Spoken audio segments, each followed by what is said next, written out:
নমস্কার বন্ধুরা, গীতা এলএলবি আজকের পর্বে শুরুতে আপনারা দেখতে পাবেন অগ্নিজিৎ মুখার্জি তার মায়ের সাথে শোবার জন্য তার মায়ের ঘরে চলে যায়।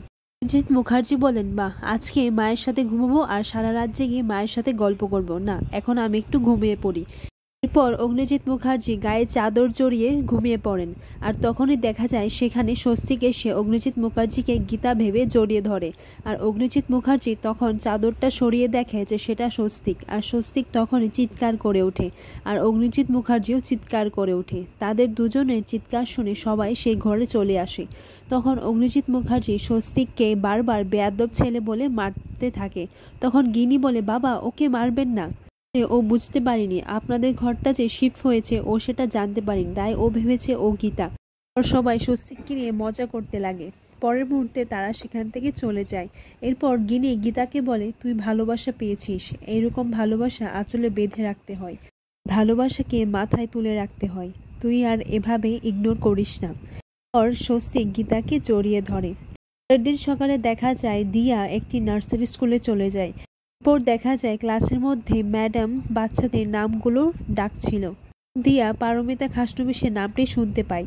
দিয়া বলে, পারমিতা খাসনবিশ মানে পঙ্কজ খাসনবিশের মেয়ে। এরপর গীতাকে দিয়া ফোন করে গীতাকে বলে, গীতা, আমি পঙ্কজ খাসনবিশের মেয়ের খোঁজটা পেয়ে গেছি। আর গীতা বলে, গুড, তুমি সবার উপর নজর রাখো। এরপর দিয়া বলে, ওইরকম একটা ফুটফুটে বাচ্চার কি ক্ষতি হতে পারে আর কী বা বিপদ হতে পারে? তখন গীতা বলে, নিশ্চয়ই পঙ্কজ খাসনবিশ কোনো একটা বিপদে পড়েছেন। এই বড়বাবুর মতো একজন পুলিশ অফিসার হঠাৎ করে বদলে গেল, নিশ্চয়ই কিছু একটা আছে যিনি ওটা আমাদেরকে বলতে পারছেন না।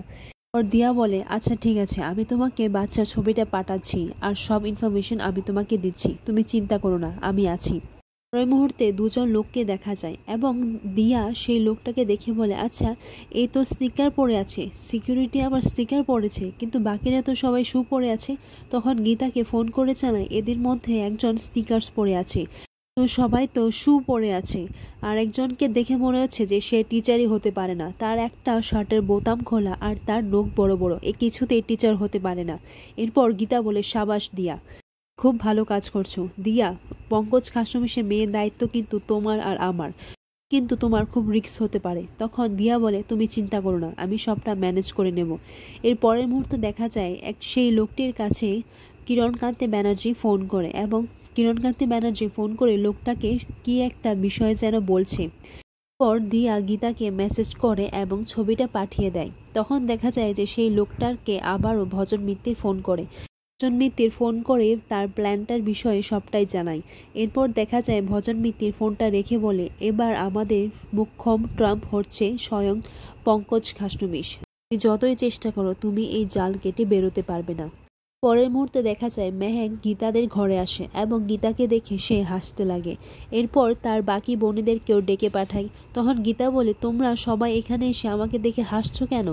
তখন মেহেক গীতাকে তার আয়নার মধ্যে তার চেহারাটা দেখায়। তখন গীতা লজ্জা পেয়ে যায় এবং সে সেখান থেকে চলে যেতেই চাইবে। তখন দেখা যায় যে সেখানে অগ্নিজিৎ মুখার্জি চলে আসেন।